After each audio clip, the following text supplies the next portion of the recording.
بسم اللہ الرحمن الرحیم۔ حجاج کرام مقدس سفر سے اپنے اپنے وطن کو واپس لوٹ رہے ہیں، لاکھوں کا خرچہ کر کے، اپنے رشتہ داروں سے دور رہ کے، محنت اور مشقت برداشت کر کے اتنے قیمتی سفر سے اپنے اپنے ملک، اپنے اپنے وطن لوٹ رہے ہیں۔ لیکن اب سفر مکمل ہو گیا، مسئلہ یہ ہے کہ اب جو سفر سے لوٹے ہیں اس سفر کو باقی کیسے رکھا جائے، یعنی بالفاظ دیگر حج کے ثواب کو باقی کیسے رکھا جائے۔ اس لیے کہ رسول اللہ صلی اللہ علیہ وسلم نے ارشاد فرمایا کہ جب حاجی حج کر کے آتا ہے تو ایسے آتا ہے گویا کہ ابھی ماں کے پیٹ سے نکلا ہے، پچھلے سارے گناہوں کو اللہ نے اس کے معاف کر دیا، اور ایک قدم پر 7 کروڑ نیکی ملیں گی۔ ایک قدم پر کتنی نیکی؟ 7 کروڑ ایک قدم پر نیکی ملیں گی۔ حضرت شیخ نے لکھا ہے، تو آپ اندازہ لگائیں کتنی نیکی آپ کو ملی ہیں۔ حجاج کرام کو جو بہت مبارک لوگ ہیں، اللہ ان کے حج کو قبول فرمائے، اور جتنی نیکیاں اور جتنے مشقتیں انہوں نے اٹھائی ہیں، اللہ ساری مشقتوں کا اجر ان کو دنیا میں بھی اور آخرت میں بھی عطا فرمائے۔ تو میری حجاج کرام سے گزارش ہے کہ 7 چیزیں آپ سامنے رکھ کے زندگی گزارے، انشاءاللہ حج کا ثواب آپ کا باقی رہے گا۔ سب سے پہلے نمبر پر تکبر سے اپنے آپ کو بچائے، اپنے آپ کو حاجی کہلوانے کا شوق نہ رکھے کہ اب میں حج کر کے آیا تو لوگ مجھے جو ہے حاجی کہنا چاہیے، پہلے میرا نام جو ہے سکندر تھا، اب حاجی سکندر کہنا چاہیے۔ جیسے ایک لطیفہ ہے نا کہ ایک بندہ اپنے علاقے کے ایک کرانہ اسٹور سے ہر مہینے کرانہ خریدتا تھا اداری پر، اس کا کھاتہ بنا ہوا تھا، اس نے باقاعدہ نوٹ کے اندر لکھا ہوا تھا فلاں ابن فلاں، جیسے مثال کے طور پر رفیق نام رکھ لو کہ بھائی رفیق بھائی کا 7,000 ہو گیا، رفیق بھائی کا 15,000 ہو گیا۔ اب وہ بندہ جو رفیق بھائی ہے حج کرنے کے لیے چلا گیا اور حج کر کے واپس آیا، واپس آنے کے بعد سیدھا اس کرانہ اسٹور میں گیا اور اس اسٹور کے مالک سے کہا کہ بھائی وہ اپنے کھاتے کے جو بک ہے باہر نکالو۔ اب وہ کرانہ اسٹور والا بھی خوش ہو گیا کہ بھائی آج پچھلا سب اپنا کلیئر ہو جائے گا، حاجی صاحب حج کر کے آئے ہیں، اللہ نے اس کو توفیق عطا فرمائی۔ تو جیسے اس نے وہ ڈائری نکالی کھاتے کی، تو اس کا نام والا جو پنہ تھا اس نے کہا کہ پین دے دو۔ پین لے کر اس نام کے آگے حاجی لکھ دیا، حاجی رفیق، اور ڈائری بند کر کے کہا کہ اس کو رکھ دو، ابھی بعد میں چکا دیں گے۔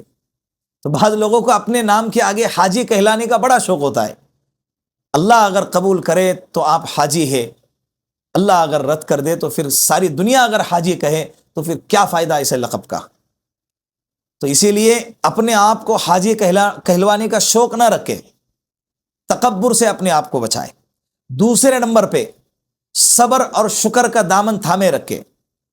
سفر میں بہت تکلیفیں آپ نے اٹھائی ہیں، بہت مشقتوں سے آپ نے یہ سفر کیا ہے، مینا کی گرمی اور عرفات کی گرمی اور مزدلفہ کی رات، اور اس کے بعد کنکرے مارنے جانے کا جو مرحلہ ہے، اس کے بعد سے پھر طواف زیارت کو جانا، سعی کرنا، پھر دوبارہ مینا لوٹ کر آنا، یہ جو 5 دن جو آپ کے مشقت کے گزرے ہیں، یہ مشقت کا تذکرہ دوسروں کے سامنے نہ کرے، اللہ کے لیے ساری عبادتیں آپ کی ضائع ہو جائیں گی۔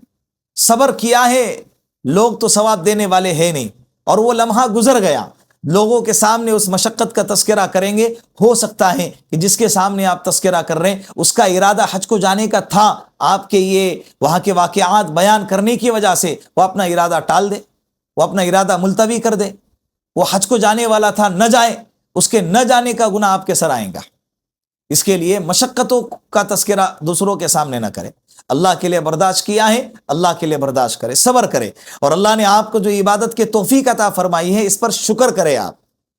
اللہ ہر کسی کو نہیں بلاتے، کروڑوں پتی یہاں پر ایڑیاں رگڑتے ہوئے میں نے دیکھا ہے، لیکن جانے کی سعادت نہیں مل رہی ہے انہیں۔ کروڑوں کی پراپرٹیاں ہیں ان کی، اپنے علاقوں میں جس جگہ پہ رہتا ہے وہاں پر شہروں میں باقاعدہ کروڑوں کی پراپرٹیاں ہیں۔ کتنا لگتا ہے؟ 4 لاکھ روپے لگتے ہیں، کروڑوں کی پراپرٹیاں ہیں، لیکن زندگی میں کبھی حج کیا ہی نہیں۔ تو اللہ جس کو بلانا چاہتے اللہ اس کو بلاتے۔ دوسرے نمبر پر صبر اور شکر کا دامن تھامے رکھے۔ تیسرے نمبر پر نیک اعمال چھپائے۔ بعض لوگوں کو عادت ہوتی ہے میں نے اتنے طواف کیا، میں نے اتنے عمرہ کیا، اور میں نے اتنا صدقہ کیا، میں نے اتنا خیرات کیا، اور حج میں جب گیا تھا تو میں نے 5 گھنٹے تک دعا کیا، 4 گھنٹے تک دعا کیا۔ بھائی یہ جو کیا ہے اللہ کے لیے کیا ہے، اور جس کے لیے کیا ہے اس نے دیکھ لیا اور اس نے نام اعمال میں لکھ بھی لیا ہے، لوگوں کو بتا کے اس کو ضائع نہ کرے۔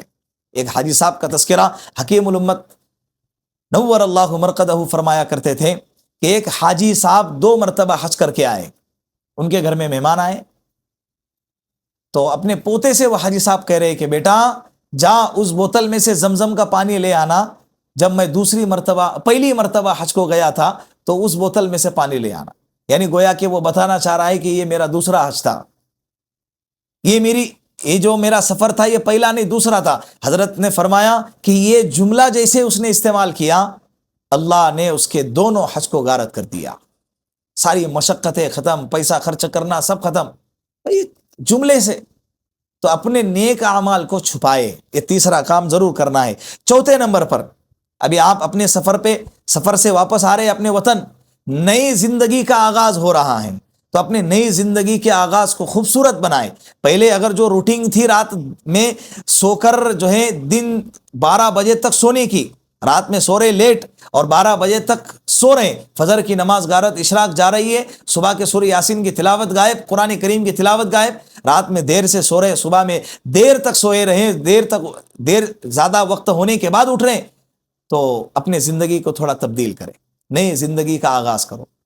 غیر شرعی پروگرام میں جاتے تھے، اپنے آپ کو روکے، اللہ نے آپ کو گناہوں سے بچایا ہے، گناہوں سے پاک کیا ہے، ابھی آپ کی ذمہ داری ہے کہ آپ اپنے آپ کو گناہوں سے بچائیں، نئی زندگی کا آغاز کریں۔ 5ویں نمبر پر اپنے آپ کو گناہوں سے بچائے، بد نظری ہے، فلم دیکھنا ہے، سیریل دیکھنا ہے، اور جھوٹ بولنا ہے، غیبت کرنا ہے، بدگمانی ہے، دوسروں سے بدگمان ہونا ہے، چوری کرنا ہے، کسی کا قرضہ لیا ہے وقت پر ادا کرنا ہے، نہیں دیا تھا نہیں دیا ہے، یہ بھی ایک گناہ ہے، نمازوں کی قضا کرنا ہے، یہ بھی سب سے بڑا گناہ ہے۔ تو اگر آپ کبیرہ گناہ سے یا صغیرہ گناہ سے پہلے جڑے ہوئے تھے تو اپنے آپ کو گناہوں سے بچائے۔ زندگی گزر گئی، جتنی باقی ہے معلوم نہیں ہے کتنی باقی ہے، اللہ نے آپ کو پاک صاف ہو کر اس سفر سے لوٹایا ہے، تو آپ کی ذمہ داری ہے کہ آپ موت تک اپنے آپ کو گناہوں سے بچائے۔ 6 نمبر پر نیک لوگوں کی صحبت اختیار کریں، اللہ والوں سے رابطہ قائم کریں، ان کی مجلسوں میں شرکت کریں، اور اپنے آپ کو ان کے مجلسوں کا عادی بنائے اور ان کے مجلسوں میں شرکت کرنے کی کوشش کریں۔ 7ویں نمبر پر جو سب سے اہم ہے، نمازوں کی پابندی کریں۔ بعض لوگ جو ہے حج کر کے آتے ہیں لیکن پھر بھی نمازوں کی پابندی نہیں کرتے۔ مرد حضرات ہیں مسجدوں میں آ کے جماعت کے ساتھ نماز پڑھے، عورتیں گھروں میں جیسی اذان ہو جائے فوراً نماز کے لیے کھڑے ہو جائے، کام کاج چھوڑ دے، نمازوں کی پابند۔ حج کر کر آ گئے تو ساری عبادتوں سے آپ معاف نہیں ہو گئے۔ حج ایک الگ عبادت ہے، نماز ایک الگ عبادت ہے، روزہ الگ عبادت ہے۔ حج کرنے کے بعد بھی آپ پر نماز موت تک فرض ہے، تو آپ کو موت تک نماز پڑھنا ہے، تو نماز کی پابندی کرے۔ اللہ رب العزت سے دعا ہے کہ تمام حاجیوں کے حج کو اللہ بے انتہا قبول فرمائے، اور دنیا آخرت میں اللہ ان کے حج کو نجات کا اور مغفرت کا ذریعہ بنا دے۔